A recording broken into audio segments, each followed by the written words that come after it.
what the shot will look like and what the talent is going to say, what our carpenter is going to say. And this guy pops his head through the window and he's like, "Hi, building inspector." And we just crack up. We're just like, that's hilarious. Turns out he was the building inspector.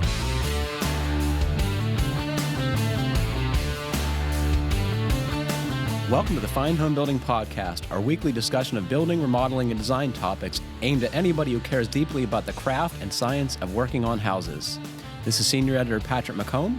I'm joined by Associate Editor Matt Milham. Hey, Patrick. Hi, Matt. And Rob Watzak, Digital Brand Manager. That's me. Thanks for being here, Rob. Thanks. Please email us your questions at fhbpodcast@taunton.com. You can find previous podcasts and check out show notes at finehomebuilding.com/podcast. Well, let's dive right into it. What have you guys been doing? Honestly, there's always little things going on, but the main thing I've been thinking about with houses lately is I've been daydreaming with my family about the future plans of either building or remodeling a house that's more closely what we want. And the thing, I'm not an accountant. I'm not good at running the numbers. I never built a house or anything like that. But my main thing is I'm trying to figure out whether, because we just want a simple modern ranch house. Does it make more sense to find one that's just a wreck for cheap, or to build one from scratch? And because I can buy a piece of land in my town for a few acres for $50,000, or I could probably buy a beat-up old ranch house for $150,000 to $200,000 on a similar lot. In fact, I found one last night. I was poking around on Zillow, and I'm just trying to run the numbers. Certainly it would save me a lot of time if I found a house that already existed. Maybe. Well, yeah, maybe not. It depends on how much work it needs. Well, the idea is that I want something that only has, siding that it goes up 12 feet, 12, 15 feet tall, so I can use a step ladder. And this one house I saw was, it was just either texture 111 or vertical board siding. So it's I could spend a couple of weekends and just strip that all off, put rigid foam or rock wool on the outside, seal it all up, I know it sounds crazy, but it just seems like it would be a lot less work to start with something really simple that I could gut if it was small enough, and just start from scratch. Build new. Yeah? Totally. Yeah, you're going to want to change that whole floor plan. There's a lot of work involved there. And especially if you want it to be... You can't live in it when you do that. Super efficient. There's only so much you can do with your 70s ranch. Well... affordably, shall we say. I know. Plus the what? Dirt. They're just disgusting. Yeah. I live in a 50s ranch. There's a lot I would love to do to that house. But you go into the attic and just try to do some insulation upgrades up there. And we've talked extensively about my mouse issues. Yeah. And just the idea of having to do that all the time, or when you could start new, if you had the option between starting new, starting over. And what does it take to frame a house? Because basically that's what you're talking about. You're starting with a shell, right? Yeah. But you could frame a ranch house in probably 2 or 3 days, right? Yeah. Just get a keg, have all your friends over, all your local carpenter friends. Yeah. Yeah. And if you get a truss roof or whatever, it could be even faster. Well, and honestly, if we are thinking about in the future buying a piece of land so that we can actually have a place to build and start stockpiling. I'm a bit of a scavenger, so I'm going to start stockpiling interesting things to incorporate into the house. And so my idea is that I would build a little pole barn, start stockpiling stuff. I could frame walls in there. I could stage the construction in there, I don't know. I see you living in a pole barn. Get a couple of army tents, put them inside the shell. Yeah, I'll build a pole barn with an apartment upstairs. Yeah. We'll live there for 20 years with this empty foundation sitting in the yard. Yeah. When I would drive around rural Vermont, you would often see foundation holes with a floor system with a blue tarp on the floor system, right? And that those poor people are living in the basement of that Yep. freezing house, right? Because they ran out of money, most likely. Yeah. I don't know. The image I got when you were describing that, though, there was some Cheech and Chong movie where they had a swimming pool and they had a blue tarp over it, so it looked like it was full of water, and they were just growing stuff underneath that blue tarp. And it could be that, too. I finished my closet, moved into it this past weekend. Really? Yeah. You got the bed in there and everything? Triple decker bunk bed. So there's the closet, and so the next project is to build the bigger closet at the end of our bedroom. So, no surprise, pulled up the carpet, and the floor is a mismatch of disasters. So that's my son, who's a good sport, pulling out staples that were holding down the carpet pad. Nice. So I'm going to have to redo this floor. So the question is, like, do we put a thin engineered hardwood on top of this disaster, or do we rip it down to the subfloor and put new strip flooring down? I'm opting for the latter because it's less expensive, but it also means we got to move out of the room in our very small house. So that is still up in the air. Yeah. What would you do? Paint that. So for those of Who's you, ever going to see it? so for those of you who can't see, it is like, 2 foot by 3 foot OSB patches, like multiples, right? So he looked like took every scrap out of the garage and patched the floor, I think. Now, so wait, what exactly is going in that space there? That's where your new closet. Yeah, but we're going to do the floor in the entire room, right? Oh, okay. Yeah, so I could put this carpet in the closet, but then I still got to deal with the rest of the space. So Yeah. I'm going to put down hardwood, I think. I haven't told the wife this yet. For the whole room? Yeah. Yeah. Pre-finished? Yeah, I love that stuff. Yeah. And I don't want to stink up the house with. Although I hear the water-based floor finishes are outstanding now. So And they dry pretty quick too, Yeah. right? Yeah. Yeah. When Have you guys refinished my used floor. those? Yeah, I used some poly when I tore down the wall and made Yep. a bigger bedroom. Yeah, I think I did like 5 or 6 coats, but they go on pretty quick and pretty easy. does Yeah, it stink? It smelled a little bit, but it wasn't that bad. Did you- I didn't think it was that bad. Just open the windows. Yeah, you've been do in it the army, summer. though. Yeah. Yeah, the burn pits may have compromised my sense of smell. I bet. Something did. Yeah. So in that picture, you said your son was pulling staples. How'd that project go?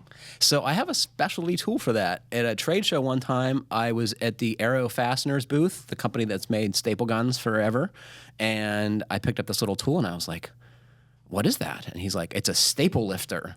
And I was like, where do I get one of these magical tools? And so he handed it to me. So So what does it look like? it looks like a screwdriver with a wide blade and a like cranked handle. And it if you has put this little under the teeth- staple does that and little you teeth on it? nope, No. like a blade, and you put it on the staple, and if you hit it with your palm, it pops the staple right out. Both legs. Wonderful tool. Yeah, it's almost like a little shingle lifter. Okay. Yeah. Yeah, because I mean, on a smaller scale, I used to work in upholstery years and years ago, and we had these things that looked kind of like Pliers, a little right? No, it looked like a crude little knife. It was like a little wooden handle and had a blade about 1 inch wide, and then the last half inch of it would curl up, and the end of it had 2 teeth, and the side had like a dozen teeth or 8 teeth. So you could use it sideways or on the tip to pry the staples out. But that might be a little light duty for the staples you find on the carpet. I don't know. These are just, T50 size. You can buy this tool on Amazon if you have the unfortunate task of pulling out 1,000 staples. But my question was more regarding how did it go with the middle school boy pulling staples? Oh, he was a trooper. I was very encouraging. I think we were talking yesterday at the lunch table that I have trouble being patient with people who are helping me with tasks. This includes my wife, my son, friends. I'm just not a very pleasant person doing carpentry. So it went great. So I'm trying to be better about that because I want him to like it and I want him to learn stuff. Yeah. Get him with the trades. And my dad was the same way, and I remember it was not always fun, but I always felt like it was useful. So I'm trying to make it more fun, Yeah. less useful. Hey. So we got some listener feedback. Oh, we want to talk about your workbench. Oh, yeah. It's incrementally moving along. Got the other half That is of beautiful, the top Matt. glued up. And then I had to, it was out. The one side was out of square about 1/32 of an inch. So I had to hand plane. So you just started over, right? Yeah, just started over. No. So I just tipped it up and planed it square. And it actually went really fast. I would say maybe 15 minutes or so. I had to dress the other side, the other half of it a little bit too. But the And that's clamps are the on hand there. plane you used? Yeah. I bet that was very satisfying. Yeah, it's like a Miller's Falls 18 or 18C. I can't remember. But That's a monster. It was great. But that other workbench is so high. Trying to work on Yeah. a bench that's that high when you're not that tall. Hand planing, you need a lower bench, right? You want to lean into it. Right. Exactly. That's the whole You need a reason for milk building crate, this man. bench. Platform shoes. Yeah, you need a milk crate to stand That's on. what I need. Some of those shoes that Pee Wee Herman had in his dance. Can you wear those into work if you get them? Oh, man. So you should tell people who aren't familiar. This is a woodworking bench. This is made to like make furniture.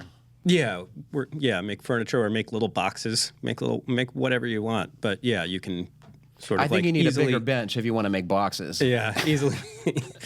So you can easily use hand planes and all that stuff on And it. it's meant to be massive, so it doesn't move around when you're using it, right? Right. Yeah. Yeah, because you're So just putting a lot of weight into it. Just to recap, it's a bunch of glued up planks that what size were they when you got 2x6. them? Yeah, they were 2x6s. And you've got holes cut in there for bench dogs. Mm-hmm. Yeah, and I've got some boards in there that I'd rip down a couple inches off so I could put hold-fast holes through them a little more easily. That way I could get shorter hold-fast, spend about half as much money on those things. For people who don't know what those are, they're kind of sort of like a shepherd's crook. Then you stick one end of it down in the hole and you hammer down on it, and the end of it holds a board pretty good, and then you just kind of bang on the back of it and it dislodges. And I've never used one. Yeah.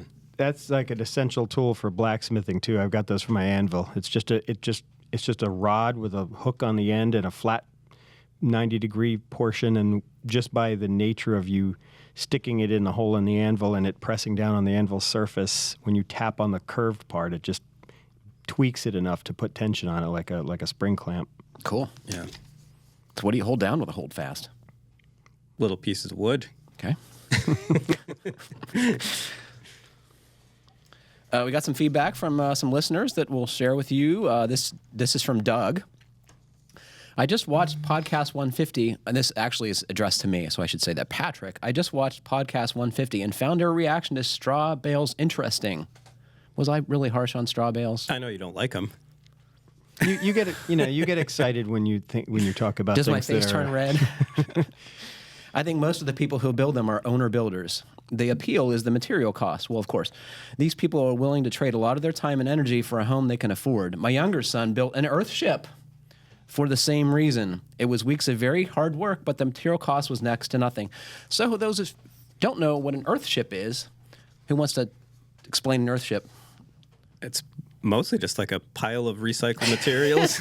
You jam some dirt in there. I mean, I guess it's sort of inspired by mud or adobe construction, but what it is it's They're made of rammed- tires, yeah. It's dirt or earth that's rammed into stacks of tires. I mean, I think recently I dug up a retaining wall article on our website that was written by, I think, an Earthship builder, and it was the idea is that you stack them the same way you would do like a running bond with bricks. So you do like one course of tires, you jam them full of dirt with like I think tampers, tampers or sledgehammers, pneumatic tampers. Yeah, I've seen it done. and then in video. Once you feel like it's packed pretty good, you put another course on staggered, and you just keep going. And We can blame architect Michael Reynolds for this idea. they've been building these things since what, the 60s, 70s, I've read. Yeah. I mean, if you go to 70s? Taos, New Mexico, you see them all over the place. Yeah, and So- they're usually like these sort of try to be these self-sustaining little ecosystems. They usually have one wall of south-facing glass that's a sunroom and a solar heating space, and they grow food in there. And I'm just going to read a little bit of the Wikipedia page here because it's hilarious. Architect Michael Reynolds wanted to create a home that would do three things. First, it would utilize sustainable architecture and material indigenous to the local area or recycled materials whenever possible. Second, the homes would rely on natural energy sources and be independent from the grid. Thirdly, it would be feasible for a person with no specialized construction skills to build. Eventually, Reynolds' vision was transformed into the common U-shaped, earth-filled tire homes seen today. Now, that's all fine until we get to the last sentence, was like common U-shaped, earth-filled tire homes, and that's the part I have a problem with. And I like this part too. The buildings are often horseshoe-shaped due to the difficulty of creating sharp 90-degree angles with rammed tires. That's also a great sentence. yeah, and usually, it seems like a lot of the people who build these things are pretty creative people. Like I think Patrick's got a picture of one pulled up on our screen at the That is in Taos, studio. too. and it looks like it has a masonry wall full of bottles. Is that correct? Yes. Yeah. And I was just doing some research on things I want to make the most of our trip to the International Builders Show in Vegas next month, or actually it's this month now. And I was like, what interesting architectural things can I, cover when I'm there? And somewhere northwest of Vegas in some small sort of ghost town, there's a bottle house, and it's just this. Looks like a framed house from the distance, but you get up close and you realize that the walls are all infilled with bottles and some sort of adobe or mud or. Is it a particular brand of beer that they drank to build this house? I didn't get all the details yet. I'll have to check that when I go to visit it. Mine would have a lot of Sierra Nevada walls, I can tell you. Be dark in there. Yes, I should switch to something lighter. Right? Yeah. So, building out of tires has never really struck me as a good idea, but God bless you if you want to do that. I don't get it myself. I don't see how it can be cost savings really. I mean, I used to build habitat houses, right? And they were built for about 50 or 60K for a small home. So I think I it's don't the understand. idea of like also recycling all these things that would otherwise be absolute trash. I mean, what are you going to do? There's only so many track fields that you can build with shredded up tires. Yeah.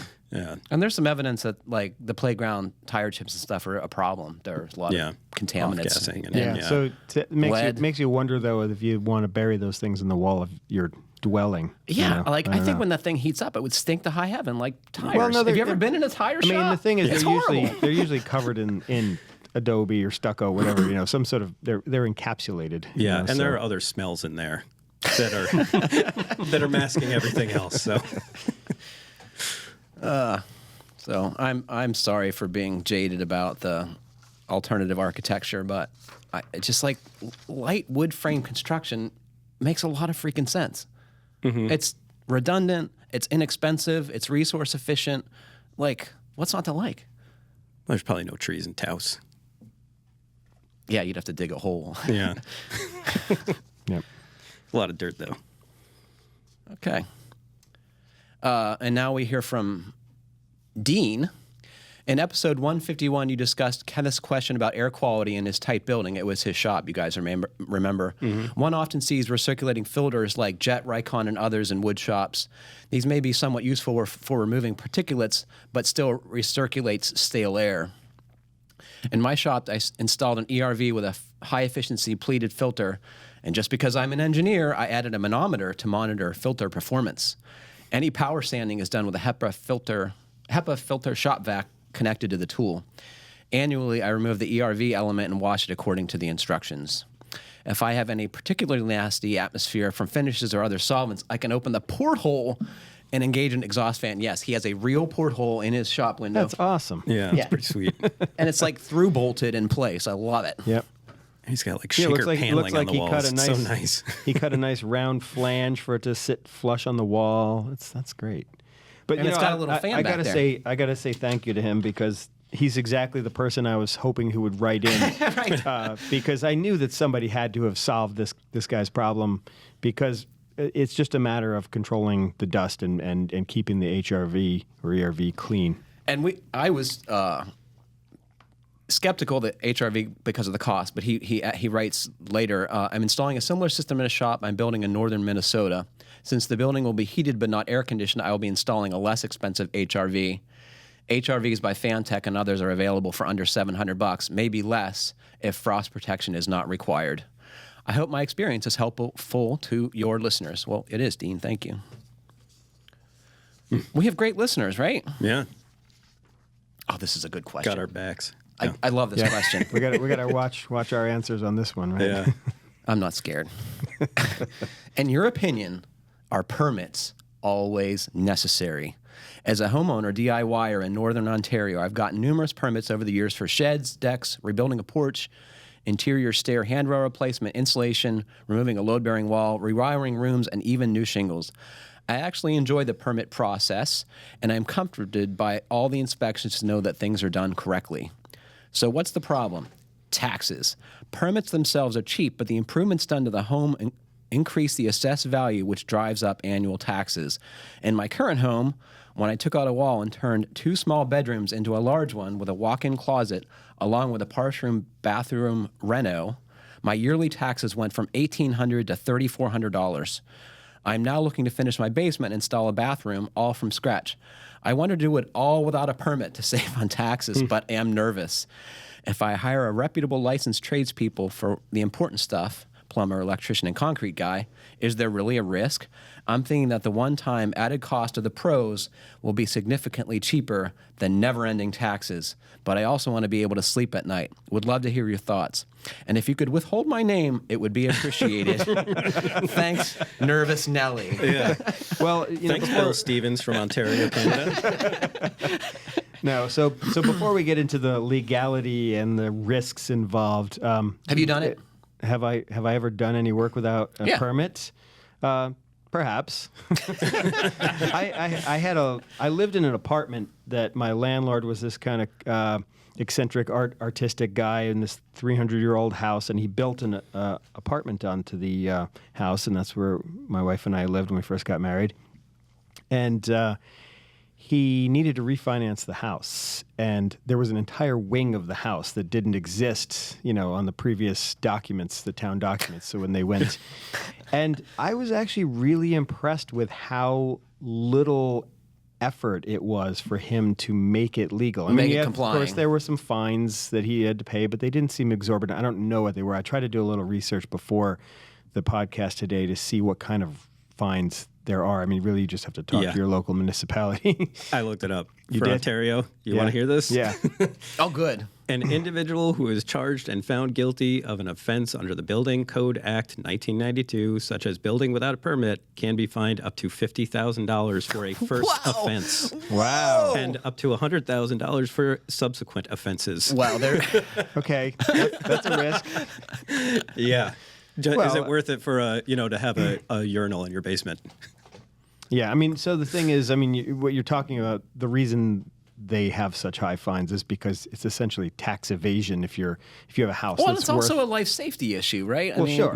Like, you do stuff wrong, people can die. The stakes are very high with home building. Yeah. But I got to say, that they raised his taxes by that much for getting That rid is of a a lot. bedroom without So- adding any square footage. I That mean, is a there's lot. something else going on there. Here's the point that I was going to make about taxes when I first started, is that every state and every municipality, the reval process and timeline is very... Is that a word? The revaluation? Reevaluate, Yeah. okay. So our town, the last time we got one was in 2014, and I think they're supposed to get one in my state every 5 years. Maybe it's 10. Some states it's 10. Some states it's 5. Some states It's every year. Some states it's entirely up to the local municipality too, because they're the ones who are typically collecting the taxes. So what probably was the case when he did this is that a reval hadn't been done in a while, or it wasn't accurate.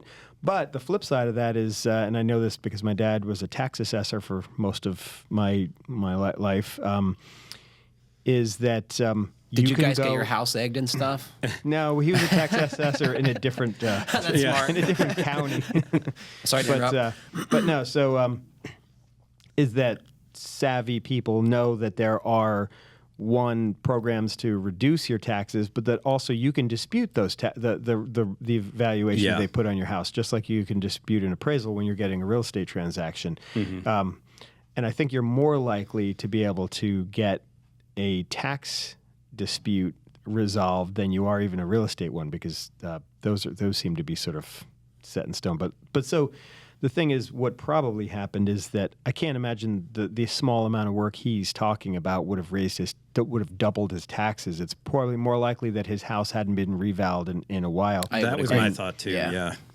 So I want to point out, too, that if you go to sell your house and you've made changes, especially adding bathrooms and like that stuff, when that, is revealed on the title, all this number of bedrooms, bathrooms, and stuff is recorded with the town. When that changes, people are going to start asking questions, and it's going to be a hang up with closing. I guarantee it. yeah, I mean, especially bathrooms and kitchens, Yeah. because those are, people. Sometimes it's sort of iffy whether a room qualifies as a bedroom or if it's just an office or a den, but but a bathroom is like obviously major plumbing work and electrical work has been done to the house, you know. So do you think the Newtown building inspection office listens to our podcast?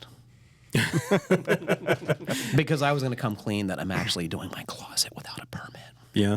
Well, there is some stuff you can do without a permit. Like, you Do know, you think they won't hear me if I whisper? when I started on my bedroom, I had not even inquired about a permit. Didn't even occur to me for some reason that it would be an issue to take down a wall. Turns out it wasn't. I didn't need one. And there's a lot of other stuff we're looking at doing, like little outbuildings and a gazebo, and asked about all that. And they're like, no, you don't need a permit. I mean, it's not attached to the house, none of this stuff. And as long as it's under 144 square feet in my town, I don't need to worry about it, even though the gazebo is going to be partly sort of like on posts. You know, I had actually asked my local building official when I was looking to build, I had a stone patio in the back of my house, and I was thinking eventually of building a porch there, but I knew it was close to the property line, so I was probably going to have to get a variance. And so I said, well, I'm planning on building a pergola, which is basically just a freestanding structure. And the impression I got was that in my municipality, that as long as it's a freestanding structure not attached to the house and it's not a building, you know, an enclosed building, that it counts as a landscape structure and that it's not governed by the zoning regulations. That's exactly what they said. They considered it all landscaping. So I was like, all right. Yeah. That's why I went to the stone patio instead of a deck on the back of my house. Yeah. Because you didn't need a permit? Well, it was more the zoning.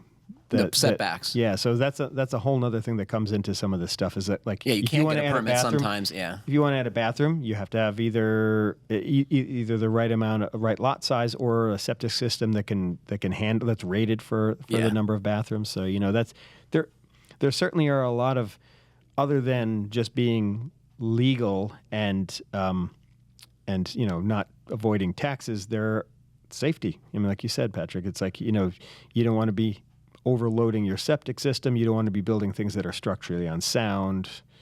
So I wouldn't do it, except I'm lying because I have. So yeah, I mean, you know, it's not a bathroom. Yeah, definitely not. It's really, I mean, I guess what it really comes down to is the risks are you're breaking the law, you're potentially doing something unsafe, and then you would also potentially have problems down the road with either selling or insurance claims or anything like that. So it's really I guess a matter of how risk averse you are, you know. Yeah. The $50,000 fine would have me shaking in my boots. Like, I think that's worth getting a permit. Yeah, for sure. Because like people see construction, right? And town inspectors are driving around. They're looking for dumpsters. They're looking for tradespeople's vehicles. Like, yep. Yeah, it happened at a job I was on. I think we were like 3 days in, and it turned out somebody hadn't pulled the permit, and so do you guys want to hear a funny they shut story? us down immediately. If you want to hear a funny story, I'll keep it brief. So, one of our former colleagues, Dan, what's Dan's last name? Morrison. And I and Colin Russell, our video guy, were shooting a window installation video, and we won't say where. But we had pulled out the old window, and we're getting ready for the next video shot, which means we're kind of standing around talking about the what the shot will look like and what the talent is going to say, what our carpenter is going to say. And this guy pops his head through the window, and he's like, "Hi, building inspector."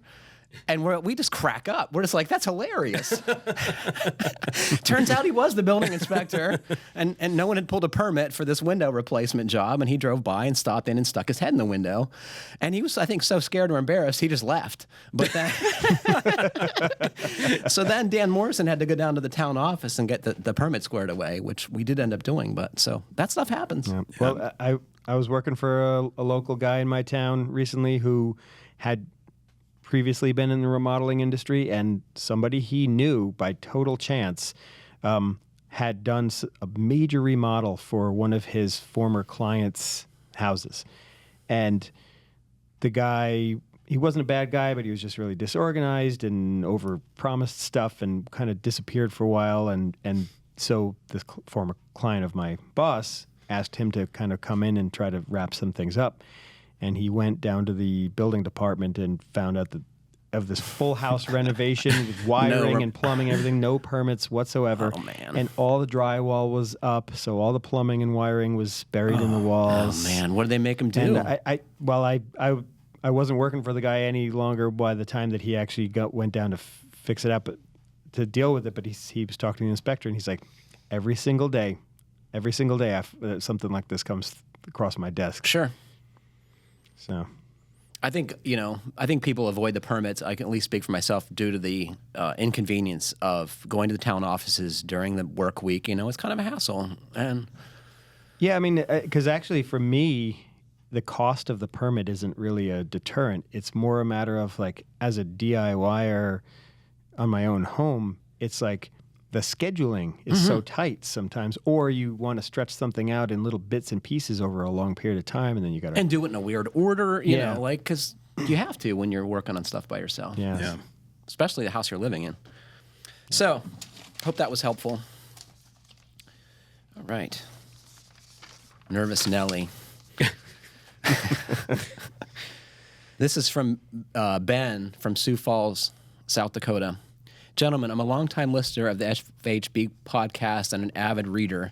Thank you and the others at Taunton for producing such quality content. That's really nice. My wife and I are currently in the process of designing a new home for our family. We have a multitude of questions, but our hot topic of the moment is about in-floor radiant heat. Should we incorporate it into our plans or omit? Here's some info about our new home. We're in climate zone 6. It gets hot here in the summer, 90 degrees plus, and crazy cold in the winter, minus 10 degrees or below. The front of the house faces south. That's good. The back of the house faces north.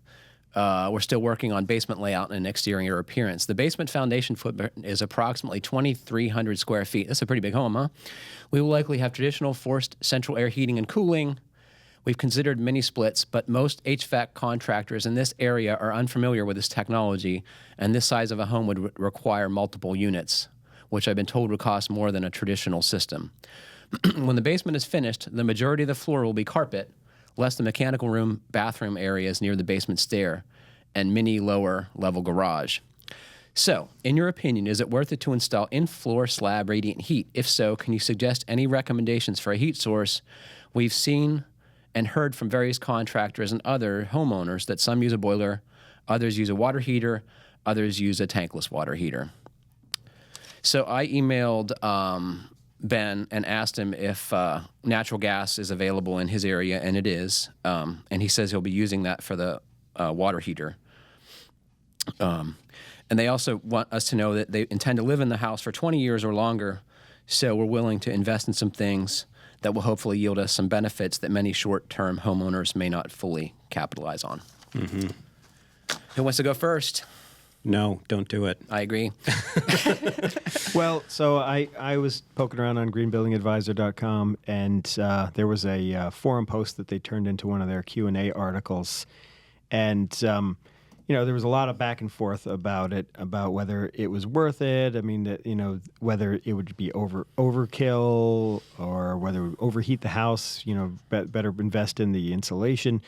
But the funny thing was, at the end, one of the engineers, and it seemed like it was a similar kind of situation where it was like a homeowner who was designing their own house and was likely to be involved in some of the process. And this one engineer, this seems like a typical engineer response after hearing about the portal and the manometer. But one of the engineer's responses was, if this is if there's definitely some DIY time involved, and this is possibly something you want to experiment with, the low cost of adding the tubing in the floor might be worth it. Just stick it in there whether you're going to use it or not. Stick it in there whether you're going to use it or not, because you're talking a few $100s, right, to drop it in there. And if you're working on the project yourself, it's not going to necessarily hold up some tradespeople to be installing that. I guess that's the key factor there. But they also pointed out that if you're doing a traditional heating system and you get your insulation levels right, and your house is well insulated and air sealed, the floor is not going to be warm enough. The benefit isn't going to be much, especially if you're going to have carpeted floors. Yeah, yes. Carpeting. I think that's the deal breaker, right? But there. I would say do not put carpet in your basement, especially in Sioux Falls, South Dakota, where it's going to be 90% humidity in the summertime, and that's going to be a condensing surface. Was he talking about it? Did he say it was going to be a walkout or no? No, he didn't. I don't think carpet in the basement is a good idea.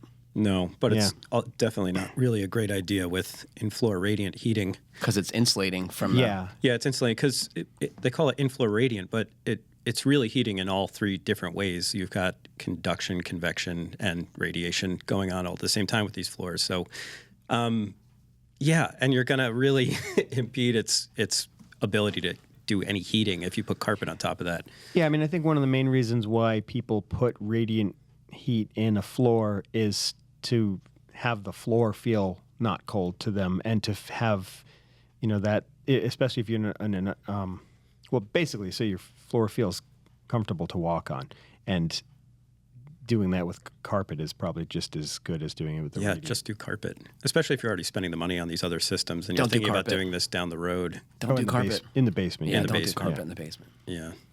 But also, I'd say take that few $100s you're going to spend on tubing you're not going to use and invest it in envelope improvements, and put another foot of cellulose in the attic, or, do some better duct sealing.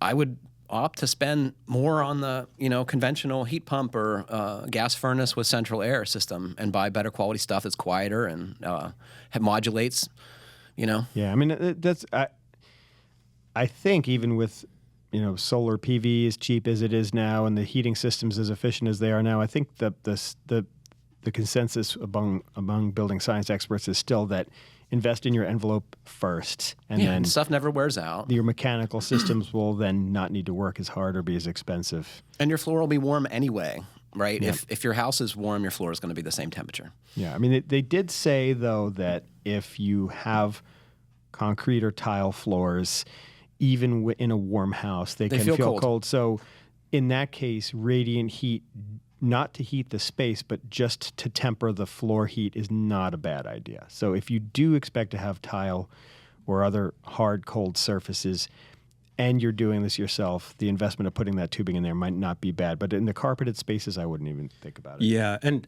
my experience with these floors is that they don't really feel warm, even when they're at the temperature that they need to be to heat the house. Max few degrees warmer than the air temperature, which is not enough to really make you feet feel warm, because your body's almost 100 degrees. Yeah, and you figure your surface temperature of your body is warmer than you would want the room to be. Gosh, right? Yeah. But the other thing, well, maybe not me.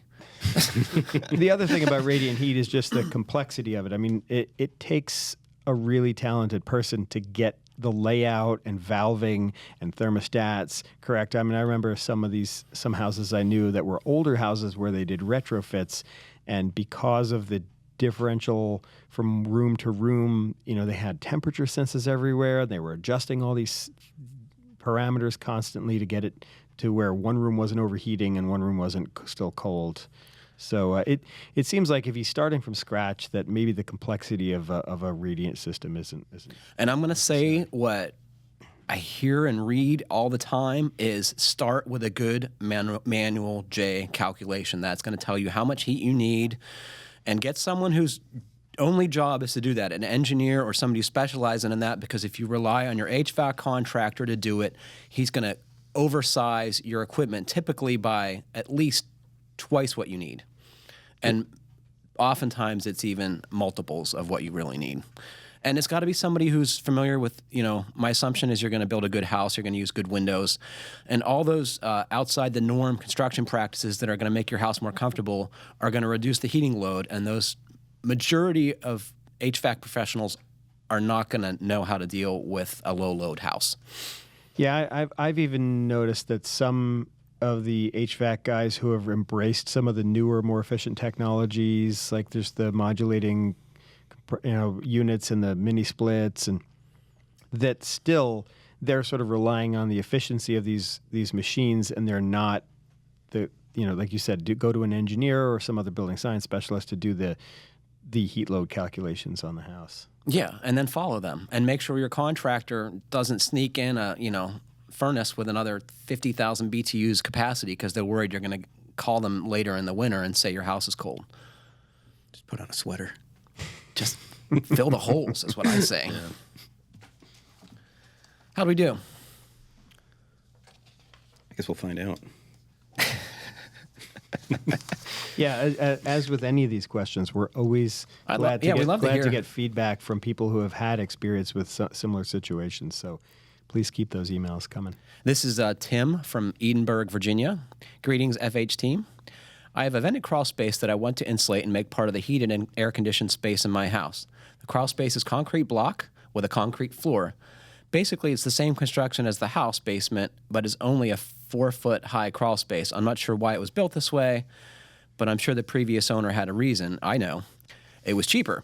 I also plan to seal the vents and insulate the rim joist with whatever material I use for the rest of the crawl space and seal the edges with spray foam insulation. The heating and AC ducts run through the space, so I plan to add a couple of vents to heat and cool it.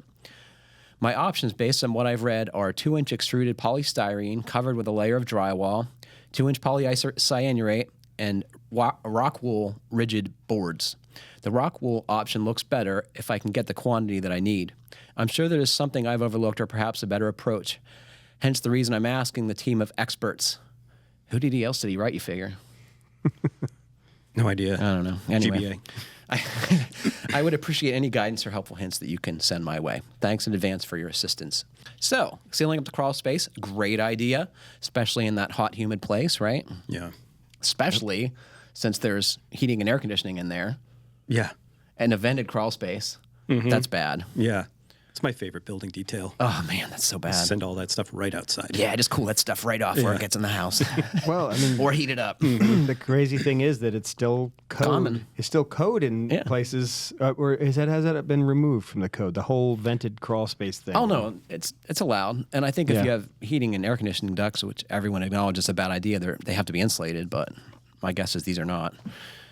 So that's a good idea, and I think any one of those insulation materials would be a fine choice, except that polystyrene has a very high global warming potential. The blowing agents used in its manufacture are like 1,000 times worse than carbon dioxide. So use that with care, I would say. Avoid it if possible. What do you want, EPS over XPS? I like polyiso. I think that is the most environmentally benign. Yeah. And there is one product that you can leave exposed in crawl spaces that are only accessed for maintenance and repair. So if you store anything in your crawl space, hide it before the inspector gets there. And you can use Dow Thermax without a negation barrier, which means you don't need to cover it with plywood or drywall, which obviously is going to save you a lot of work. Yeah, Dow Thermax is basically, you see the foil-faced insulation at your big box store, but it's just a thicker, I think it's just a thicker version of that. And don't be fooled, you cannot just put regular Dow foil-faced polyiso insulation. It has to be Dow Thermax, and you're probably going to have to get it from an insulation dealer. But it's going to be worth it if you don't have to drywall your crawl space, right? Yeah, I mean, that Dow Thermax, it's easy to cut. It's a one-step solution for that. So if you're thinking about getting down into the crawl space, all the materials that you need to deal with and all the tools and steps you'd need to take, it probably is the most efficient way. I guess if he wants to insulate the floor too, though, would you do it on the floor? Would you do EPS and plywood on the floor maybe? You're not supposed to have polyiso anywhere where it can get wet. So that would be a question I would want answered is the crawl space completely bone dry? Yeah. And I might consider it on the floor if it was, but otherwise I wouldn't. And is there a vapor barrier? Yeah, you want a vapor retarder you're under going to have to put that down on top of the slab if there's not one under it. The walls are the low-hanging fruit, especially in the Virginia climate. That's going to be where most of your heat loss is, especially closing off the vents. Yeah. Do that tomorrow. Yeah. Yeah, I mean, just closing off the vents. Cut some foam and jam it in there. And I'm blown away by how many people, like neighbors of mine, I still see, it's the middle of the summer. My open my basement windows. Open my basement windows to air it out, get the moisture out of there. No, it's not what you're doing. No. You're just bringing more in. But,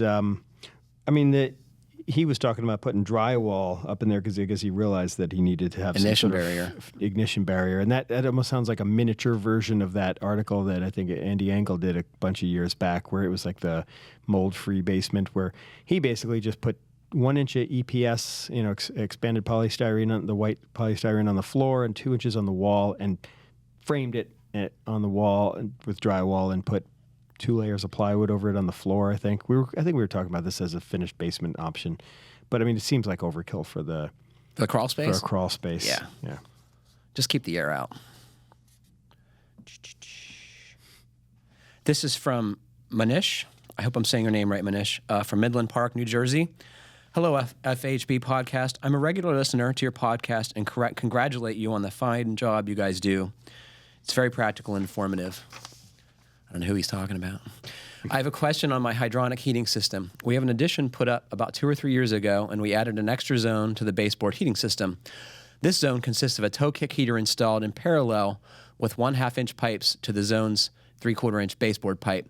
The kick heater is installed using 3/4 inch to 1/2 inch diverter valves, both inlet and outlet. Problem: every so often the toe kick heater gets air bubbles and water stops circulating, thus making it useless. I have to uninstall a cabinet drawer and bleed the air from the heater to get it operational. Remedies: the zone air vent was installed on the return side of the system, so I installed one on the supply side at the highest point near the heater unit. I still get air once in a while. Please suggest a more permanent fix. So oftentimes we're willing to wade into stuff we have no idea, but I thought in this case we would ask someone who knew what they were talking about. Yeah, but so basically, I mean, a toe kick heater is basically a little. It's a little radiator, right? Forced air radiator. It's a little radiator with a fan that helps move the heat out of the thing. Yeah, I've got one underneath cabinets in my kitchen just because there was no wall space for a radiator. Right, so there. you use this option when you have baseboard radiation and cabinetry, right? Because you don't have any space to put the baseboard radiator, so you need this little heater. But his is not working. Nope. So Mike apologized for trying to condense 30 years of plumbing knowledge into a few paragraphs. So I'm grateful for him. He's a sweet guy. Yeah, this is Mike Lombardi, who's yeah. a So regular. if you need a plumber in the Danbury, Connecticut area, he's your man. If you can get him. I don't know if he takes customers that he doesn't know anymore. So here's what he says. Toe space heating units don't always require 2 Venturi or scoop T's. Usually when the unit is above the heat loop piping, 1 Venturi T is enough. I prefer a single Venturi T to be mounted on the return side of the unit with the branch connection facing sideways, so it's horizontal. Air bubbles travel along the top of the water flow and won't be as likely to enter the toe heater through the horizontal branch. Mount a standard reducing T on the supply end of the toe space heater, again with the branch connection horizontal. This is the part I found really interesting, and it's useful for anyone who has hot water heating system. Infiltrating air comes from several sources, and entrained O2 takes several weeks of repeated heating to be released from fresh water. Non-barrier PEX tubing should not be used in closed hydronic heating systems.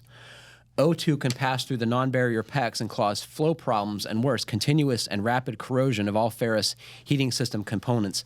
And he's shown me in photographs what happens when people use non-barrier PEX in heating application, and it totally destroys the circulating pumps, which is a pretty expensive thing to be replacing all the time. So do not use non-barrier PEX in heating applications. So do we know what are the applications for the barrier versus non-barrier? So you don't need barrier in potable water, but you do in heating applications, right?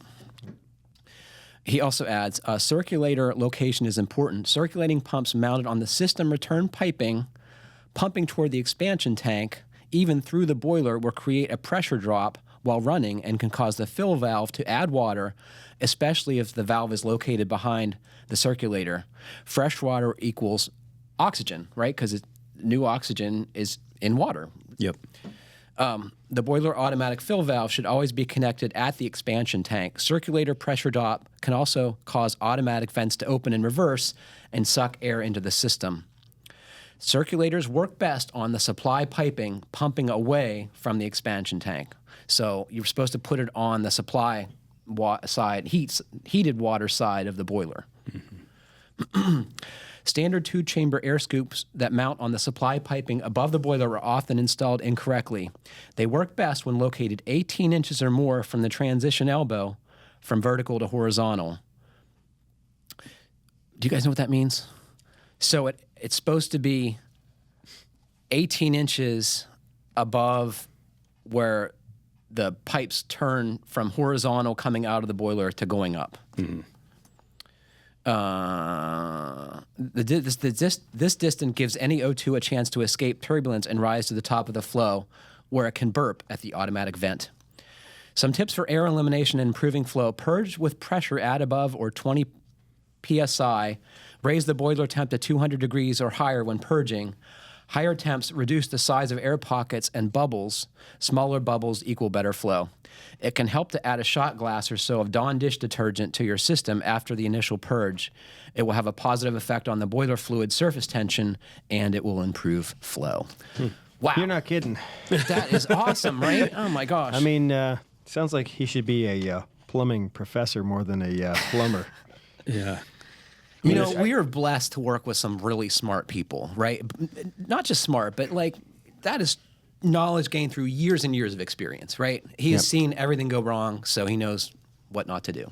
Right. But now everyone's going to have to go back and listen to that at half speed 10 different times. I know, and I apologize for that. We'll put it in text form in the notes because really, I mean, following that, like you said, you got to listen to it a couple of times. There's a lot of details. It's a dense amount of information that you just shared from Mike right there, and you got to wonder how many people in the HVAC or plumbing industry know all of those things to avoid all of those problems when they're piping a system. Because you think it's about one, and it's Mike. Because you think about it, I mean, it's I'm not knocking any of the pros out there who have the experience and knowledge to do this, but we know that in every trade there are plenty of knowledgeable people, and there are a lot more who probably, or not, I don't know, a lot more, but there are plenty who are mediocre. They know enough to get like the basics done, but little details like where you place the air valve,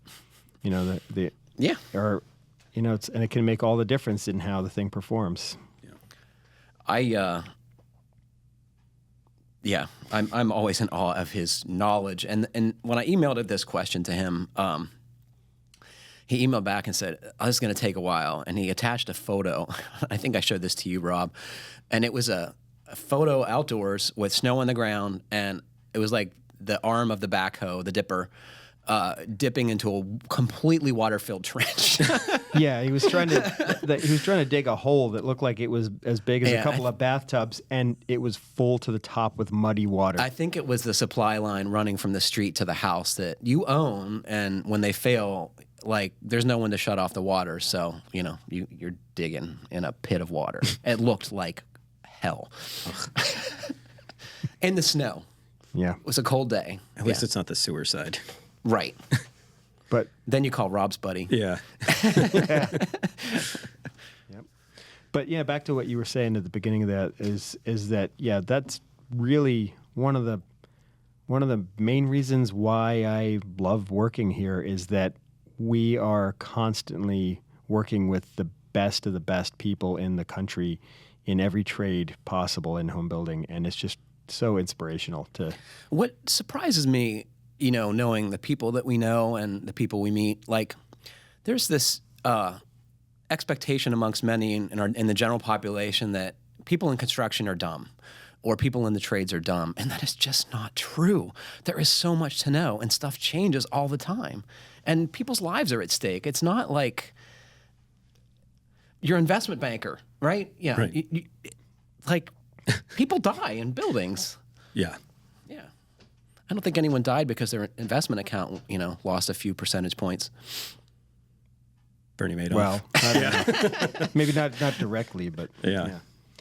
But yeah, so I mean, the thing is, it's like every person I've worked with on a project here, whether it be a video or an article, every tradesperson in this industry, they tend to be the kind of people that every single day they're looking for new opportunities to do a better job at what they do, and it's just great to see. It's just to know that there's that many people that have that level of integrity, and that's what makes them get up every morning. You know, is caring that much about what they do, and it's hard work, no doubt. Yeah, it's cool that they're willing to let us come shoot them. Yeah, it. Yeah, because we slow them way down. Yeah. So you were. I hesitate to bring it up again, but I just have to. So you clued me in this morning to a special situation in Great Britain. Yeah. Was it London? This one, I think, was in Devon or somewhere in that vicinity on the southern shore of England. So tell Rob didn't hear about this. No. I didn't even read the whole story, but it was something I think we brought up in the last podcast. It had to do with Rob's... fatbergs. So all these people flushing wet wipes down, and it formed like a 300-foot long or something like that fatberg of congealed oil and fat on these wet wipes, and they had to send people down. They had video of it. It was disgusting. So impossibly disgusting. Yeah, it wasn't quite as bad as the one in London in 2017. I think they said that one was 800 feet long or something like that, and 130 tons. 130 So it's basically tons of wet kind of wipes like a and fat. giant gummy worm plugging up the sewer. Yeah. Yeah, except not one that you would ever want in your mouth. And what is the fix, Matt? What does someone have to They do? have to go down there, I think, and they've gone down there with like high pressure hot water hoses and try to break it up, I think is what they did in London. And I don't know what they're going to do with this one, if they go in with shovels and try to take it out. But I mean, they have to basically try to melt all the fat and, to try to get it to That is so all revolting. come apart, and it's just disgusting. That's so bad. That reminds me of I was working at this shop years ago, and an egg. I mean, it's kind of unrelated, but similar. An egg truck fell over. Was in an accident, and the entire street was covered with broken eggs. And you think, oh my God, this biological, disaster. All these eggs are going to start rotting and stinking up the place. No, 1,000 geese come. They came. The firemen came by with like one of those blow torches, like the weed burners, and they just fried up all the eggs. Came in with a gigantic spatula, flicked them off to the side. Yep. Was that really the fix? They cooked the eggs? Are you making this up? Oh, God. That's awesome. So did they pass them out on the street when they were done? I didn't see how they served them up or anything like that. But Brought them right to the food bank. Ugh. What do you serve with roadway cooked eggs? well, if it's the right time of year, they're already got salt. Oh, nice, yeah. Well, I usually say, unfortunately, that's all the time for you have for today. I'm going to say that's a good thing today, because I don't want to hear any more about the fatberg, I got to say. Thanks to Rob and Matt for joining me, and thanks to all of you for listening. Remember to send us your questions to fhbpodcast@taunton.com. And please, please, please, please like us, comment, or review us wherever you're listening. It helps other folks find our podcast. Happy building, everybody.